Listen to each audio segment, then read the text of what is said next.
جو عیسیٰ علیہ السلام کے اوپر ایمان لاتا ہے اس رنگ میں کہ عیسیٰ علیہ السلام خدا کے بیٹے تھے، اور یہ کہ وہ تمام دنیا کے گناہ اپنے سر پر لے کے صلیب پر ان کی وفات ہوئی۔ جو یہ ایمان رکھے گا وہ جنت میں چلا جائے گا، جو یہ ایمان نہیں رکھے گا وہ ابدی طور پر ہمیشہ ہمیش کے لیے جہنم میں پڑے گا۔ تو یہ دو عقیدے ہیں، ایک یہودیوں کا اور ایک عیسائیوں کا، جس کا ذکر اللہ تعالیٰ نے اس آیت میں فرما کے اس کا جواب جو ہے وہ اللہ تعالیٰ بیان کرتا ہے۔ اللہ تعالیٰ فرماتا ہے تل کا کہتے ہیں یہ باتیں، یہ اشارہ ہے، اشارہ کسی چیز کی طرف کرنے کے لیے تلکا کا لفظ استعمال ہوتا ہے۔ فرمایا تل کا امانیہم، کہ یہ تو ان کی خواہشات ہیں۔ امانی جو ہے یہ امنیہ کی جمع ہے، امنیہ کا مطلب ہوتا ہے خواہش، امانی یعنی کہ خواہشات، ہم ان کی، تل کا امانیہم یہ محض ان کی خواہشات ہیں، یعنی کہ ان میں حقیقت کچھ نہیں۔ یہودیوں کی خواہش ہے، حقیقت بہرحال نہیں۔ اسی طریقے سے عیسائیوں کی یہ خواہش ہے، ان کے اپنے منہ کی باتیں ہیں، خدا کی بیان کردہ یہ باتیں نہیں۔ قل تو کہہ دے، ہاں تو، یہ یہاں پہ پھر اللہ تعالیٰ امر کا صیغہ لے کر آیا، یعنی کہ حکم فرما رہا ہے، ہاں تو لے کر آؤ، برہانکم اپنی دلیل، تمہاری جو دلیل ہے اس کو لے کر آؤ، جو بات پیش کر رہے ہو، جو دعویٰ کر رہے ہو، اس دعوے کے ثبوت کے طور پہ دلیل بھی تو لے کر آؤ۔ ان کنتم صادقین، ان اگر کنتم تم ہو صادقین سچے۔ فرمایا اور وہ کہتے ہیں کہ ہرگز جنت میں کوئی داخل نہیں ہوگا سوائے ان کے جو یہودی یا عیسائی ہوں، یہ محض ان کی خواہشات ہیں۔ تو کہہ کہ اپنی کوئی مضبوط دلیل تو لاؤ اگر تم سچے ہو۔ یہاں پہ ایک لفظ آیا ہے برہان، برہان کی جمع ہے براہین۔ حضرت اقدس مسیح موعود علیہ الصلوۃ والسلام نے کتاب لکھی 1880 کے لگ بھگ، اس کتاب کا آپ نے نام رکھا براہین احمدیہ، اور اس میں آپ نے اسلام کی صداقت کے، قرآن پاک کی سچائی اور رسول کریم صلی اللہ علیہ وسلم کی صداقت کے نشانات جو تھے اور جو دلائل تھے وہ پیش کیے، اور ثابت کیا کہ کس طرح سے اسلام اس دور میں زندہ مذہب ہے، اور کس طرح سے خدا کا وہ تصور جو اسلام پیش کرتا ہے اب بھی زندہ ہے اور قیامت تک زندہ رہے گا۔ اس کتاب میں آپ نے اپنے اوپر جو آپ کے اوپر اللہ تعالیٰ نے مختلف الہام کیے تھے، وحیاں تھیں، رویا و کشوف دکھائے تھے، ان کو درج کر کے ثابت کیا کہ کس طرح سے اللہ تعالیٰ اس دور میں بھی اپنے بندوں سے ہم کلام ہوتا ہے، جس طرح پچھلے زمانوں میں اللہ تعالیٰ اپنے نیک بندوں سے ہم کلام ہوا کرتا تھا۔ آگے چلتے ہیں، اگلی آیت ہے، فرمایا بلا، بلا کا مطلب ہوتا ہے کیوں نہیں۔ خلیفہ رابع رحمہ اللہ تعالیٰ نے اس کا ترجمہ کیا ہے کہ نہیں نہیں، من اسلم، من جو اسلم اسلام لے آئے، یا یہ کہ جو اپنے آپ کو سپرد کر دے کسی کے، کس کے سپرد کرے؟ فرمایا وجہہ للہ، وجہہ اپنا آپ، وجہ کا مطلب عربی زبان میں ہوتا ہے چہرہ، اس کا مطلب چہرہ بھی ہوتا ہے، اس کا مطلب عربی زبان میں توجہ بھی ہوتی ہے، اور اس کے اور بھی کئی مطالب ہیں، لیکن یہاں پہ جو مفہوم پیش کیا جا رہا ہے وہ یہ ہے کہ جو اپنا وجود خدا کے حضور پیش کر دے، یعنی کہ خدا کی اطاعت میں کمر بستہ ہو جائے، ایسے شخص کا ذکر ہے۔ فرمایا من اسلم وجہہ، کہ جو سپرد کر دے اپنا آپ، للہ خدا کے لیے، وہو محسن، اور وہ احسان کرنے والا ہو، فالہ، فا پس لہو اس کے لیے ہے، اجرہ اس کا اجر، عند ربہ اس کے رب کے پاس، ولا اور نہیں، خوف علیہم ان پر کوئی خوف، ولا اور نہیں، ہم یحزنون وہ غمگین ہونے والے۔ بامحاورہ ترجمہ یوں بنے گا، نہیں نہیں، سچ یہ ہے کہ جو بھی اپنا آپ خدا کے سپرد کر دے اور وہ احسان کرنے والا ہو تو اس کا اجر اس کے رب کے پاس ہے، اور ان لوگوں پر کوئی خوف نہیں اور نہ وہ غمگین ہوں گے۔ اگلی آیت میں اب یہاں سے اگلا رکوع شروع ہوتا ہے۔ میں پہلے اس رکوع کی تلاوت کر دیتا ہوں اور پھر اس رکوع کی آیات کا ہم ترجمہ جو ہے وہ گو تھرو کریں گے۔ وَقَالَتِ الْيَهُودُ لَيْسَتِ النَّصَارَىٰ عَلَىٰ شَيْءٍ وَقَالَتِ النَّصَارَىٰ لَيْسَتِ الْيَهُودُ عَلَىٰ شَيْءٍ وَهُمْ يَتْلُونَ الْكِتَابَ كَذَلِكَ قَالَ الَّذِينَ لَا يَعْلَمُونَ مِثْلَ قَوْلِهِمْ فَاللَّهُ يَحْكُمُ بَيْنَهُمْ يَوْمَ الْقِيَامَةِ فِيمَا كَانُوا فِيهِ يَخْتَلِفُونَ وَمَنْ أَظْلَمُ مِمَّنْ مَنَعَ مَسَاجِدَ اللَّهِ أَنْ يُذْكَرَ فِيهَا اسْمُهُ وَسَعَىٰ فِي خَرَابِهَا أُولَئِكَ مَا كَانَ لَهُمْ أَنْ يَدْخُلُوهَا إِلَّا خَائِفِينَ لَهُمْ فِي الدُّنْيَا خِزْيٌ وَلَهُمْ فِي الْآخِرَةِ عَذَابٌ عَظِيمٌ وَلِلَّهِ الْمَشْرِقُ وَالْمَغْرِبُ فَأَيْنَمَا تُوَلُّوا فَثَمَّ وَجْهُ اللَّهِ إِنَّ اللَّهَ وَاسِعٌ عَلِيمٌ وَقَالُوا اتَّخَذَ اللَّهُ وَلَدًا سُبْحَانَهُ بَل لَّهُ مَا فِي السَّمَاوَاتِ وَالْأَرْضِ كُلٌّ لَّهُ قَانِتُونَ بَدِيعُ السَّمَاوَاتِ وَالْأَرْضِ وَإِذَا قَضَىٰ أَمْرًا فَإِنَّمَا يَقُولُ لَهُ كُن فَيَكُونُ وَقَالَ الَّذِينَ لَا يَعْلَمُونَ لَوْلَا يُكَلِّمُنَا اللَّهُ أَوْ تَأْتِينَا آيَةٌ كَذَلِكَ قَالَ الَّذِينَ مِن قَبْلِهِم مِّثْلَ قَوْلِهِمْ تشابهت قلوبهم قد بينا الآيات لقوم يوقنون إنا أرسلناك بالحق بشيرا ونذيرا ولا تسأل عن أصحاب الجحيم وَلَن تَرْضَىٰ عَنكَ الْيَهُودُ وَلَا النَّصَارَىٰ حَتَّىٰ تَتَّبِعَ مِلَّتَهُمْ قُلْ إِنَّ هُدَى اللَّهِ هُوَ الْهُدَىٰ وَلَئِنِ اتَّبَعْتَ أَهْوَاءَهُمْ بَعْدَ الَّذِي جَاءَكَ مِنَ الْعِلْمِ مَا لَكَ مِنَ اللَّهِ من ولی ولا نصیر الذین آتیناہم الکتاب یتلونہ حق تلاوتہ اولئک یؤمنون بہ ومن یکفر بہ فاولئک هم الخاسرون۔ یہاں پہ اس رکوع کی تلاوت ختم ہوئی اور اب اس کا ترجمہ لفظاً آیت نمبر 114 سے یہ رکوع شروع ہوتا ہے۔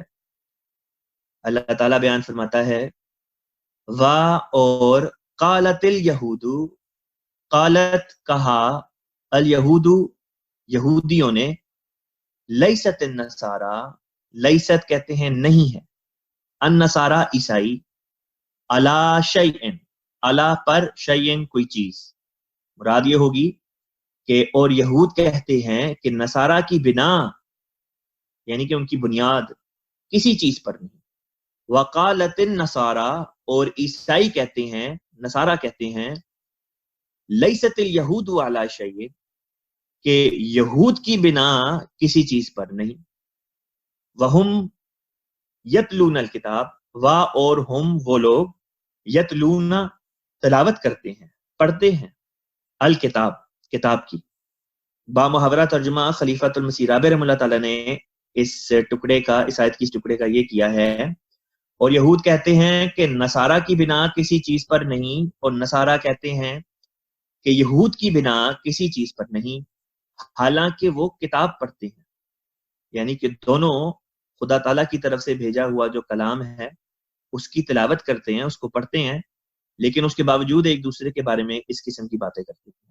کذالک اسی طرح، کذالک کا مطلب ہوتا ہے اسی طرح.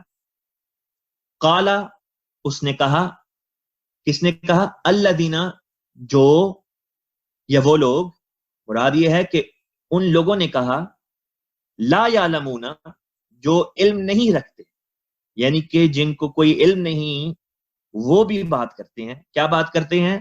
فرمایا مثل قولہم، یہ جن کا ذکر ابھی اوپر ہوا ہے یعنی کہ یہود اور نصارہ، فرمایا مثل قولہم ان کی باتوں کی طرح یہ لوگ بھی باتیں کرتے ہیں جن کو کچھ علم نہیں. فاللہ پس اللہ تعالی، یحکم پس اللہ، یحکم فیصلہ کرے گا، حکم نازل فرمائے گا یا حکم جاری کرے گا، بینہم ان کے درمیان، یوم القیامت قیامت کے روز یعنی روز آخرت کو، فیما اس بارے میں، فی میں ما جو، فیما اس بارے میں، کانو وہ تھے، فی ہی جس میں، یختلفون وہ اختلاف کرتے. با محاورہ ترجمہ اس فکرے کا یوں ہوگا کہ اسی طرح ان لوگوں نے بھی جو کچھ علم نہیں رکھتے ان کے قول کے مشابہ بات کی، یعنی کہ عیسائیوں اور یہودیوں کے قول کے مشابہ بات کی. بس اللہ قیامت کے روز ان کے درمیان ان باتوں کا فیصلہ کرے گا جن میں وہ اختلاف کرتے تھے. ومن اور جو، ازلمو کہتے ہیں سب سے زیادہ ظلم کرنے والا. جس طرح لفظ ہے حمد، حمد کا مطلب ہوتا ہے حمد بیان کرنے والا، لیکن احمد کہتے ہیں سب سے زیادہ حمد کرنے والا. اسی طرح سے ایک لفظ ہے جس کا مطلب ہے، جو لفظ ہے کبیر، کبیر کا مطلب ہوتا ہے بڑا، لیکن اکبر کا مطلب ہوتا ہے سب سے بڑا. اس کو عربی کی گرامر کی اصطلاح میں اسم تفضیل کہتے ہیں، یعنی کہ فضیلت جس چیز کے اندر پائی جاتی ہے، اسم تفضیل. تو یہاں پہ بھی اللہ تعالیٰ نے یہ اسم تفضیل ہی ہے جو استعمال فرمائی جب اللہ تعالیٰ نے فرمایا ازلم. لفظ ہے ظالم، ظالم کہتے ہیں ظلم کرنے والے کو، ازلم کہتے ہیں سب سے زیادہ ظلم کرنے والے. بس فرمایا ومن ازلم اور کون ہے سب سے زیادہ ظلم کرنے والا، ممن، ممن جو ہے یہ دو لفظوں سے مرکب ہو کے بنا ہے، دو لفظوں کو جوڑ کے بنایا گیا ہے. وہ ہے من یعنی سے، اور من یعنی کہ جو. منع اس نے منع کیا یا روکا، مساجد اللہ اللہ کی مساجد سے. کس بات سے روکا؟ ان کے یذکرا، یذکرا کا مطلب ہوتا ہے ذکر کیا جائے، فیہا اس میں، کس بات کا ذکر کیا جائے؟ اسمہ اس کے اسم کا، اس کے نام کا. مراد یہ ہے کہ اور اس سے زیادہ ظالم کون ہے جس نے منع کیا کہ اللہ کی مسجدوں میں اس کا نام بلند کیا جائے. وسعا اور کوشش کی، فی خرابیہا، فی کا مطلب ہوتا ہے میں، خرابیہا ان کی ویرانی. مراد یہ ہے کہ اور انہیں ویران کرنے کی کوشش کی، یعنی کہ اس سے بڑھ کر ظالم اور کون ہوگا جو خدا کی مساجد میں اللہ تعالیٰ کا نام بلند ہونے سے لوگوں کو روکے اور مساجد کو ویران کرنا چاہے. فرمایا اولئک وہی تو ہیں، ما کان لہم، ما کا مطلب ہے نہیں، کانا کا مطلب ہے وہ، لہم ان کے لیے، یعنی کہ ان کے لیے ایسا نہ تھا، ان یدخلوہا، ان کے یدخلو وہ داخل ہوں، ہا اس میں، یعنی کہ وہ مساجد میں داخل ہوں اس حالت میں، الا خائفین، الا سوائے خائفین، ڈرتے ڈرتے یا خوف کرتے ہوئے۔ خوف کا لفظ بھی اسی لفظ سے نکلا ہے، خائف کہتے ہیں خوف کرنے والے کو، خائفین خوف کرنے والوں کی جمع۔ بامحاورہ ترجمہ ہوگا حالانکہ ان کے لیے اس کے سوا کچھ جائز نہ تھا کہ وہ ان مسجدوں میں ڈرتے ہوئے داخل ہوتے۔ لہم فی الدنیا، لہم ان کے لیے، فی الدنیا دنیا میں ہے، خزیون، خزیون کہتے ہیں ذلت کو، ولہم اور ان کے لیے ہے، فی الآخرتی آخرت میں، عذاب عظیم، عذاب کہتے ہیں سزا کو، عظیم کہتے ہیں بہت بڑی۔ بامحاورہ ترجمہ ہے ان کے لیے، یعنی ان لوگوں کے لیے جو منع کرتے ہیں دوسروں کو کہ مساجد میں خدا تعالیٰ کا ذکر نہ کریں اور چاہتے ہیں کہ مساجد ویران ہو جائیں، فرمایا ان کے لیے اس دنیا میں بھی ذلت ہے اور آخرت میں ان کے لیے بہت بڑا عذاب مقدر ہے۔ یہاں پہ ایسے حالات کا ذکر ہے جہاں پہ امن بھی موجود ہو یا جو بھی حالات ہوں، وہ بہرحال اس قسم کی پرسیکیوشن کا یہاں پہ ذکر ہے کہ جہاں پہ پرسیکیوشن کے رنگ میں لوگوں کو مساجد سے روکا جائے۔ مثلا آج کل جو پینڈیمک چل رہی ہے، کرونا وائرس کا جو حالات ہیں، اس کی وجہ سے جب لوگوں کو کہا جاتا ہے کہ مساجد میں نہ جائیں کیونکہ ان کی جانوں کو خطرہ ہے، یہ بات بالکل مختلف ہے اس بات سے جو اس آیت میں بیان کی جا رہی ہے۔ اس آیت میں تو بیان یہ کیا جا رہا ہے کہ لوگ فتوے دیتے ہیں، منع کرتے ہیں کہ فلاں شخص مسجد میں نہ جائے اور جا کے خدا کا ذکر وہاں پہ نہ کرے، اور یہ کم و بیش یہ اسی قسم کی بات ہے جو بعض مسلمان ممالک میں احمدی مسلمانوں کے خلاف کی جاتی ہے کہ احمدی مسلمان اپنی مساجد کو مسجد نہیں کہہ سکتے، اپنی نماز کو نماز نہیں کہہ سکتے، اپنی اذان کو اذان نہیں کہہ سکتے، کلمہ نہیں پڑھ سکتے، درود نہیں پڑھ سکتے، اپنی مساجد میں کلمہ نہیں لکھ سکتے۔ اور یہ بھی کہ بعض دفعہ یہ زیادتی اس حد تک بڑھ جاتی ہے کہ کہتے ہیں کہ تم مساجد میں اللہ کی عبادت اس طرح سے نہیں کر سکتے جس طرح ہم کرتے ہیں، جس طرح دوسرے مسلمان کرتے ہیں، چونکہ لفظ مساجد جو ہے یہ عمومی طور پہ ان عمارات کے ساتھ مختص ہے جہاں پہ اللہ تعالیٰ کی مخصوص رنگ میں مسلمانوں کے طریقے کے مطابق، اسلام کی تعلیمات کے مطابق عبادت کی جاتی ہے۔ لیکن مسجد کا لفظ عربی زبان میں ہر اس جگہ کے لیے استعمال ہوتا ہے جہاں پہ انسان سجدہ کرتا ہے۔ مسجد، جیسے کہ میں نے پہلے بھی بتایا ہے کہ مسجد کا لفظ سجدہ سے نکلا ہے، اور سجدہ کہتے ہیں سجدہ کرنے، بس مسجد سجدہ کرنے کے وقت کو بھی کہتے ہیں اور سجدہ کرنے کی جگہ کو بھی کہتے ہیں۔ خود ایک حدیث میں رسول کریم صلی اللہ علیہ وسلم نے فرمایا کہ میرے لیے تمام زمین کو اللہ تعالیٰ نے مسجد بنا دیا۔ مراد یہ ہے کہ آپ صلی اللہ علیہ وسلم کی اتباع میں پوری امت کے لیے پوری زمین جو ہے، تمام دھرتی، یہ ایک مسجد کی شکل اختیار کر چکی ہے۔ لہذا جب آپ اپنے گھروں میں نماز پڑھتے ہیں تو وہ بھی مسجد ہے۔ لیکن بعض ممالک میں اب یہاں تک دوسرے بعض سرکاری مسلمان اعتراض کرتے ہیں کہ احمدی اپنے گھروں میں بھی کیوں نمازیں پڑھتے ہیں؟ مساجد پہ تو وہ اعتراض کرتے ہی تھے، اب گھروں پہ بھی پابندی لگانے کی کوشش کرتے ہیں۔ ابھی پیچھے ہی چند روز پہلے اس قسم کی ایک خبر میں نے سوشل میڈیا پہ پڑھی تھی، جس کو پڑھ کے بہت دل دکھا کہ مساجد پہ تو پابندیاں لگاتے ہی ہیں یہ احمدیوں کی، اب گھروں پہ بھی پابندیاں لگانا شروع کر رہے کہ بعض مولوی جو ہیں وہ یہ شکایت کرتے ہیں کہ فلاں فلاں احمدی ہیں یہ اپنے گھروں میں نمازیں پڑھتے ہیں، یہ گھروں میں بھی نہ پڑھیں۔ تو یہ وہ بات ہے جس کا ذکر اللہ تعالیٰ بیان کر رہا ہے کہ اس سے بڑھ کے ظالم اور کون ہوگا جو لوگوں کو اس بات سے روکے کہ وہ مساجد میں خدا کی عبادت نہ کریں، کہ وہ خدا کی عبادت کرنے سے رک جائے، خدا کا نام بلند کرنے سے رک جائے اور اس طرح سے مساجد کو ویران کرنے کی کوشش کرتے ہیں۔ آج کل کیونکہ کرونا وائرس کی وجہ سے ہم مساجد اس طرح سے نہیں جا پا رہے، لہٰذا ہمیں ہمارے گھروں کو مسجد بنانے کی ضرورت ہے۔ ہم میں سے ہر فرد کا گھر مسجد ہو، ہم اپنے گھر والوں کے ساتھ مل کے کھڑے ہو کے شانہ بشانہ ہم نماز پڑھیں، اور اس طرح سے ہم اپنے گھروں کو ویران نہ ہونے دیں بلکہ ان کو آباد بنائیں، ان کو آباد کریں۔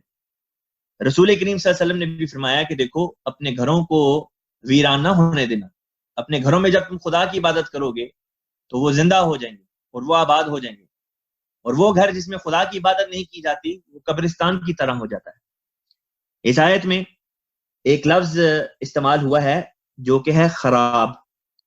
خراب کا عربی زبان میں مطلب ہوتا ہے ویرانی۔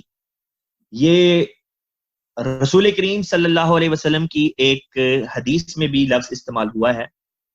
آپ صلی اللہ علیہ وسلم اسی زمانے کے متعلق جس زمانے میں حضرت مسیح موعود علیہ الصلوۃ والسلام کی آمد متوقع تھی اور جس زمانے میں حضرت مسیح موعود علیہ السلام آئے، اسی زمانے کا نقشہ کھینچتے ہوئے ہمارے پیارے آقا حضرت محمد مصطفیٰ صلی اللہ علیہ وسلم بیان کرتے ہیں کہ ایک اسلام کے اوپر ایک ایسا زمانہ آنے والا ہے کہ اسلام کا صرف نام باقی رہے گا، قرآن لکھا تو جائے گا اور بڑی خوبصورت طرز پہ لکھا جائے گا، لیکن اس کی تعلیمات پر عمل کرنا لوگ چھوڑ دیں گے۔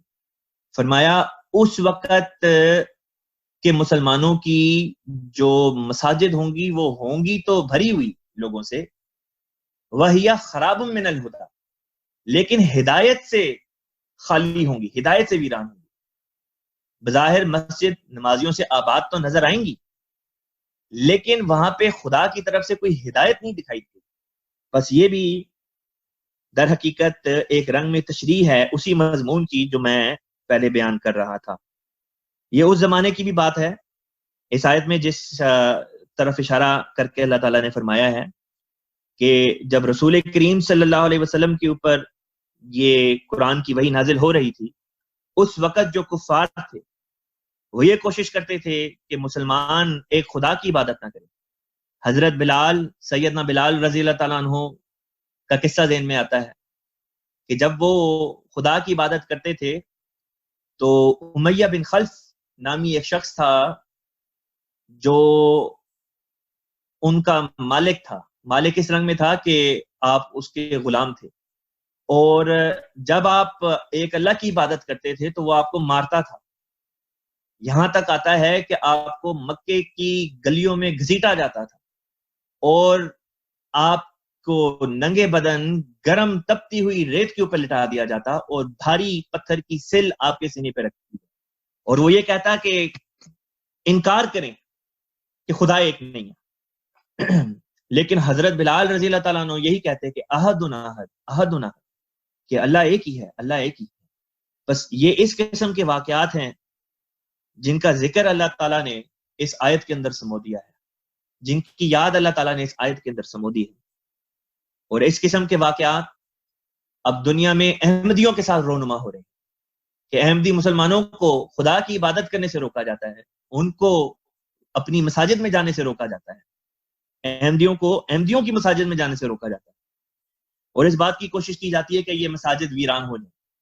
لیکن ہمارے دل میں خدا بستا ہے اور ہمارے گھروں میں خدا بستا ہے، اور ہماری ہر سانس میں اللہ تعالیٰ کی محبت رچتی ہے اور بستی ہے۔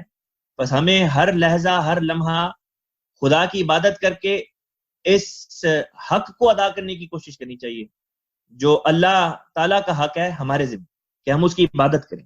اللہ تعالیٰ مجھے بھی آپ سب کو بھی اس بات کی توفیق عطا فرمائے کہ ہم اللہ تعالیٰ کی حقیقی رنگ میں عبادت کرنے والے ہوں۔ اب مضمون کو آگے لے کے چلتے ہیں۔ اگلی آیت ہے وَلِلَّهِ الْمَشْرِقُ، وَلِلَّهِ، اور اللہ کے لیے ہے، المشرق یعنی کہ مشرق، والمغرب اور مغرب، فَأَيْنَمَا، اینما کہتے ہیں پس، پس، اینما جس طرف، تولو تم پھیرو، فَثَمَّ وَجْهُ اللَّهِ، بس جس طرف بھی تم پھیرو، یعنی کہ بس جس طرف بھی تم اپنا منہ پھیرو گے، فثم وجہ اللہ، پس اسی طرف خدا کے منہ کو پاؤ گے. آیا ان اللہ، یقیناً اللہ تعالی، واسع، بہت وسعتیں عطا کرنے والا ہے، علیم، دائمی علم رکھنے والا. با محاورہ ترجمہ ہوگا اور اللہ ہی کا ہے مشرق بھی اور مغرب بھی، بس جس طرف بھی تم منہ پھیرو وہیں خدا کا جلوہ پاؤ گے، یقیناً اللہ بہت وسعتیں عطا کرنے والا اور دائمی علم رکھنے والا ہے. اس آیت میں اللہ تعالیٰ بیان کرتا ہے فَأَيْنَمَا تُوَلُّوا فَثَمَّ وَجْهُ اللَّهِ، جس طرف تم دیکھو گے، جس طرف اپنا رخ کرو گے، اسی طرف خدا کو بھی پاؤ گے. یہاں پہ ایک دلیل ہے جو حضرت خلیفۃ المسیح الرابع رحمہ اللہ تعالیٰ بیان فرماتے تھے. آپ فرماتے تھے کہ جب غیر احمدیوں سے ہماری بات ہوتی ہے، غیر احمدی مسلمانوں سے، اور وہ یہ کہتے ہیں کہ عیسیٰ علیہ الصلوۃ والسلام کو اللہ تعالیٰ نے اوپر اٹھا لیا، ہم ان سے کہتے ہیں کہ قرآن میں سے دکھاؤ کہ کدھر لکھا ہے کہ اوپر اٹھایا. تو قرآن میں سورہ نساء میں وہ آیت دکھاتے ہیں جہاں پہ لکھا ہے بر رفعہ اللہ الیہ، کہ اللہ تعالیٰ نے ان کا رفع اپنی طرف کر لیا. اوپر یا آسمان کا ذکر ہی نہیں آتا. ذکر آتا ہے تو یہ آتا ہے کہ اللہ تعالیٰ نے ان کا رفع اپنی طرف کر لیا. پھر خلیفۃ مسیح رابع رحمہ اللہ تعالیٰ فرماتے تھے کہ تم بتاؤ خدا کس طرف ہے. جب غیر احمدی کہتے خدا اوپر ہے تو آپ قرآن پاک کی یہ آیت دکھاتے اور کہتے کہ اس آیت کے مطابق تو خدا ہر جگہ، فَأَيْنَمَا تُوَلُّوا فَثَمَّ وَجْهُ اللَّهِ، وہ اوپر بھی ہے، وہ نیچے بھی ہے، وہ دائیں بھی ہے، وہ بائیں بھی ہے، وہ آگے بھی ہے، وہ پیچھے بھی ہے. گویا کہ کوئی سمت ایسی نہیں جہاں پہ خدا تعالیٰ کا وجود نہ ہو، یا کوئی سمت ایسی نہیں جو خدا کے وجود سے عاری ہو. بس یہ آیت ثابت کرتی ہے کہ عیسیٰ علیہ الصلوۃ والسلام کا جو اللہ تعالیٰ نے رفع کیا وہ کسی خاص سمت کی طرف نہیں ہو سکتا، کیونکہ اللہ تعالیٰ کسی خاص سمت کی طرف نہیں، وہ ہر سمت کی طرف ہے، ہر سمت میں ہے. بس عیسیٰ علیہ السلام کے لیے جب اللہ تعالیٰ نے رفع کا لفظ استعمال فرمایا، یا کسی کے لیے بھی جب اللہ تعالیٰ رفع کا لفظ استعمال فرمائے، تو مراد یہی ہوتی ہے کہ بعد وفات اس شخص کو اللہ تعالیٰ اٹھا لیتا ہے. دیکھیں اس ایک آیت سے حضرت خلیفۃ المسیح رابع رحمہ اللہ تعالیٰ نے ایک ایسی قطعی دلیل ہمیں سمجھا دی کہ جس کے ذریعے سے اب روز آخرت تک غیر احمدی مسلمان جو ہیں احمدی مسلمانوں کا مقابلہ نہیں کر سکتے، کیونکہ یہ آیت ثابت کرتی ہے کہ عیسیٰ علیہ الصلوۃ والسلام اپنے جسم سمیت آسمان پر جا ہی نہیں سکتے. آگے چلتے ہیں. اللہ تعالیٰ بیان فرماتا ہے وقالو، اور انہوں نے کہا، وقالوا اتخذ اللہ، اور انہوں نے کہا اتخذا، پکڑ لیا، اللہ، اللہ نے، ولدن، ایک بیٹا. مراد یہ ہے کہ اللہ تعالیٰ، اور وہ کہتے ہیں کہ اللہ نے ایک بیٹا بنا لیا. سبحانہ، سبحان کا مطلب ہوتا ہے پاک، نقائص سے پاک. سبحانہ، وہ پاک ہے، یعنی کہ اللہ تعالیٰ پاک ہے اس بات سے جو یہ لوگ کرتے ہیں.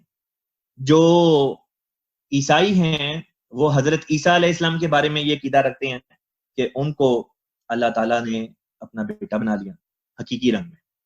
اور یہودیوں میں بعض یہودی عرب کے ایسے موجود تھے جو یہ عقیدہ رکھتے تھے کہ اللہ تعالیٰ نے حضرت عزیر کو اپنا بیٹا بنا لیا. احادیث میں اور تاریخی کتب میں ان قبائل کا، جو یہ یہودی قبائل تھے، ان کا کسی حد تک ذکر بھی آیا ہے. مثلا حضر موت ایک علاقہ تھا، اس علاقے کے بعد یہودیوں کا ذکر آتا ہے کہ ان کا بھی یہ عقیدہ تھا کہ حضرت عزیر کو وہ اللہ تعالیٰ کا بیٹا مانتے تھے. خیر، اللہ تعالیٰ بیان کرتا ہے کہ یہ لوگ کہتے ہیں، یعنی کہ اہل کتاب جن کا اوپر ذکر گزرا، یہودی اور عیسائی، کہ خدا نے ایک بیٹا لے لیا ہے یا خدا نے ایک بیٹا بنا لیا ہے. فرمایا پاک ہے وہ، یعنی کہ اللہ تعالیٰ ان باتوں سے پاک ہے جو یہ کر رہے ہیں. بل کا مطلب ہے بلکہ، لہو، اس کے لیے ہے، ما فی السماواتی، ما جو فی میں، السماوات آسمان کی جمع ہے، السما کی جمع ہے السماوات، والارضی اور زمین. با محاورہ ترجمہ یوں ہوگا بلکہ اس کی شان تو یہ ہے، اسی کا ہے جو آسمانوں اور زمین میں ہے. کلن کا مطلب ہوتا ہے سب کے سب. لہو، اس کے لیے، قانتون، یہ قانتون کا جو لفظ ہے یہ قانت سے نکلا ہے، اور قانت کے مطلب ہوتا ہے فرما بردار. قانتون یعنی کہ فرما بردار کی جمع. بامحاورہ ترجمہ ہوگا سب اسی کے فرما بردار ہیں. اگلی آیت ہے بدیع. بدیع کہتے ہیں کسی چیز کی تخلیق کا آغاز کرنے والا. عربی زبان میں تخلیق کے لیے 3 قسم کے الفاظ آتے ہیں. ایک ہے بدیع، ایک ہے فاطر، اور ایک ہے خالق. بدیع کہتے ہیں جو بالکل شروع سے کسی چیز کی تخلیق کرے، یعنی کہ کسی چیز کی تخلیق کے لیے جو چیزیں مہیا جو چیزیں درکار ہوتی ہیں ان چیزوں کو بھی وہی پیدا کرے. بدیع السماوات. بدیع السماوات کا مطلب ہوگا کہ آسمانوں کی تخلیق کا آغاز کرنے والا اللہ ہی ہے. والارض، اور زمین کی بھی. بامحاورہ ترجمہ ہے وہ آسمانوں اور زمین کی تخلیق کا آغاز کرنے والا ہے. وَإِذَا، اور جب. قضا کہتے ہیں اس نے فیصلہ جاری کیا. امرن کہتے ہیں حکم. جب وہ کسی حکم کے بارے میں اپنا فیصلہ جاری کر دے. پس انما یقیناً وہ، یا یقیناً جو، یقولو وہ کہتا ہے، لہو اس کے لیے، کن ہو جا، فیکونو تو وہ ہونے لگتا ہے. خلیفہ رابع رحمہ اللہ تعالیٰ نے اس کا یوں ترجمہ بیان فرمایا، وہ آسمانوں اور زمین کی تخلیق کا آغاز کرنے والا ہے، اور جب وہ کسی امر کا فیصلہ کر لیتا ہے تو وہ اسے محض ہو جا کہتا ہے تو وہ ہونے لگتا ہے اور ہو کر رہتا ہے. آگے فرمایا وقال، اور کہا، الذین انہوں نے، لا یعلمون جو علم نہیں رکھتے. لو کیوں، لا نہیں، کیوں نہیں، یکلمون اللہ، یکلمو وہ بولتا، وہ کلام کرتا. نون الف اس لفظ کے آخر میں اللہ تعالیٰ نے بڑھایا ہے جس کا مطلب ہوتا ہے ہم یا ہمارے ساتھ. مراد یہ ہے لولا یکلمون اللہ کہ اللہ کیوں نہیں ہمارے ساتھ ہم کلام ہوتا. او یا تأتینا ہمارے پاس آتی، آیا کوئی نشان. کذالک اسی طرح، قال الذین انہوں نے کہا، من قبلہم جو ان سے پہلے ہوئے، مثل قولہم انہی لوگوں کی بات کی طرح. بامحاورہ ترجمہ ہوگا اسی طرح ان لوگوں نے بھی جو ان سے پہلے تھے ان کے قول کے مشابہ بات کی تھی. تشابہت باہم مشابہ ہو گئے، یعنی کہ ایک دوسرے سے ملتے جلتے ہو گئے. قلوبہم ان لوگوں کے دل. قد بینا، قد کہتے ہیں ہو چکا، یا جب قد کا لفظ کسی فعل سے پہلے لگایا جائے تو مراد ہوتی ہے کہ یہ چیز ہو چکی ہے. قد بینا مراد ہوگی کہ ہم بیان کر چکے ہیں. قد بینا الآیاتی، آیات یعنی کہ آیات کو، لقوم قوم کے لیے. کس قوم کے لیے؟ یوقنون جو یقین رکھنے والے ہوں. بامحاورہ ترجمہ ہے ہم آیات کو یقین لانے والی قوم کے لیے خوب کھول کر بیان کر چکے ہیں.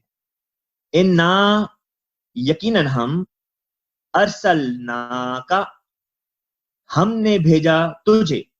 یہاں پہ ذکر ہے رسول کریم صلی اللہ علیہ وسلم کا. رسول کریم صلی اللہ علیہ وسلم کو مخاطب کر کے اللہ تعالیٰ فرما رہا ہے. اور یہ جو ارسلناکا، ارسلنا کے بعد یہ جو کیاف ہے زبر کے ساتھ، اس کا مطلب ہوتا ہے تو مرد، ایک مرد. اور یہاں پہ سیاق و سباق سے پتہ چل جاتا ہے کہ اللہ تعالیٰ رسول سے کلام کر رہا ہے، اور وہ رسول کریم صلی اللہ علیہ وسلم ہے، کیونکہ کا صیغہ استعمال کر کے بات کی جا رہی ہے. فرمایا انا ارسلناکا یقیناً ہم نے تجھے رسول بھیجا ہے بنا کے، بالحق کی، حق کے ساتھ، سچی بات کے ساتھ. بشیرن، بشیر کہتے ہیں خوشخبری لانے والے کو. ونذیرن، اور نذیر کے طور پہ، نذیر کہتے ہیں ڈرانے والے کو. ولا تسألو اور تجھ سے نہیں پوچھا جائے گا، ولا اور نہیں، تسألو تجھ سے سوال کیا جائے گا، ولا تسألو اور تجھ سے سوال نہیں کیا جائے گا کس بارے میں؟ فرمایا ان اصحاب الجحیم، ان متعلق یا بارے میں، اصحاب الجحیم جہیم کے اصحاب، جہیم کہتے ہیں جہنم کو، اور اصحاب یعنی کہ لوگ۔ بامحاورہ ترجمہ ہے یقیناً ہم نے تجھے حق کے ساتھ بشیر اور نذیر کے طور پر بھیجا ہے اور تجھ سے جہنم والوں کے بارے میں نہیں پوچھا جائے گا۔ اگلی آیت پر چلتے ہیں، فرمایا ولن ترضا، ولن اور ہرگز نہیں، ترضا راضی ہو تو، ان کا تجھ سے، کون تجھ سے راضی نہیں ہوں گے ہرگز؟ الیہود یہود، ولن نصارا اور نہ ہی نصارا اور نہ ہی عیسائی، حتی یہاں تک کہ تتبع تو اتباع کرے یا تو پیروی کرے، ملتہم ان کی ملت کی، یعنی ان کے طریق کی، ان کی تعلیمات کی جب تک تو پیروی نہیں کرے گا وہ تجھ سے راضی نہیں ہوں گے۔ قل تو کہہ دے، انا یقیناً ہدی اللہ اللہ کی ہدایت، هو الہدا وہی حقیقی ہدایت، ان ہدی اللہ هو الہدا کہ وہ ہدایت جو اللہ کی طرف سے عطا کردہ ہو، اصل ہدایت وہی ہے۔ ولا ان اور اگر، فرمایا ولا ان اتبعت، اس میں لفظ ہے وا کہتے ہیں، اور لا ان اگر، اتبعت، اتبعت کا مطلب ہوتا ہے تو نے پیروی کی، اہواءہم، اہوا ہوا کی جمع ہے، ہوا کہتے ہیں خواہش کو، اہوا خواہشہ، ہم ان کی، بعد الذی بعد اس کے جو، جاءک تیرے پاس آیا، من العلمی علم میں سے، مراد یہ ہے، اور اگر تو ان کی خواہشات کے پیچھے لگ جائے بعد اس کے کہ تیرے پاس علم آ چکا ہے، ما لکا ما نہیں لکا تیرے لیے، من اللہ اللہ سے، من ولی من سے، ولی ولی کہتے ہیں سرپرست کو، دوست کو، مددگار کو، سرپرست کو، دوست کو، ولا نصیر اور نہ ہی کوئی مددگار۔ بامحاورہ ترجمہ ہوگا اور اللہ کی طرف سے تیرے لیے کوئی سرپرست اور کوئی مددگار نہیں رہے گا۔ اگلی آیت ہے الذین وہ لوگ، آتیناہم، آتیناہم کا مطلب ہوتا ہے ہم نے انہیں دی، کیا چیز دی؟ اگلے لفظ میں فرمایا الکتابہ، وہ لوگ جنہیں ہم نے کتاب دی، یتلونہ وہ اس کی تلاوت کرتے ہیں۔ عربی زبان میں تلاوت کا مطلب صرف پڑھنا نہیں ہوتا بلکہ کسی چیز کے اوپر عمل کرنا بھی اس کے معنوں میں شامل ہے۔ تو جب کہتے ہیں قرآن کی تلاوت کریں تو قرآن کی تلاوت میں صرف اس کی تلاوت نہیں بلکہ اس کی تعلیمات پر عمل کرنا بھی شامل ہے۔ فرمایا الذین آتیناہم الکتاب کہ وہ لوگ جن کو ہم نے کتاب دی، یتلونہ وہ اس کی تلاوت کرتے ہیں، حقا تلاوتی ہی، حقا کا مطلب ہوتا ہے کہ جو حق ہے، تلاوتی ہی اس کی تلاوت کا۔ بامحاورہ ترجمہ ہے وہ لوگ جن کو ہم نے کتاب دی، درآں حالانکہ وہ اس کی ویسی ہی تلاوت کرتے ہیں جیسا کہ اس کی تلاوت کا حق ہے، اولئکا وہی تو ہیں، یؤمنون بھی جو اس پر ایمان لاتے ہیں، ومن یکفر ومن اور جو یکفر انکار کرے بھی اس کا، فاولئکا پس وہی تو ہیں، ہم الخاسرون ہم وہ، الخاسرون خاسر کی جمع ہے، خاسر کہتے ہیں گھاٹا پانے والا، خاسرون گھاٹا پانے والے۔ بامحاورہ ترجمہ اس فقرے کا یہ ہے یہی وہ لوگ ہیں جو در حقیقت اس پر ایمان لاتے ہیں، اور جو کوئی بھی اس کا انکار کرے پس وہی ہیں جو گھاٹا پانے والے ہیں۔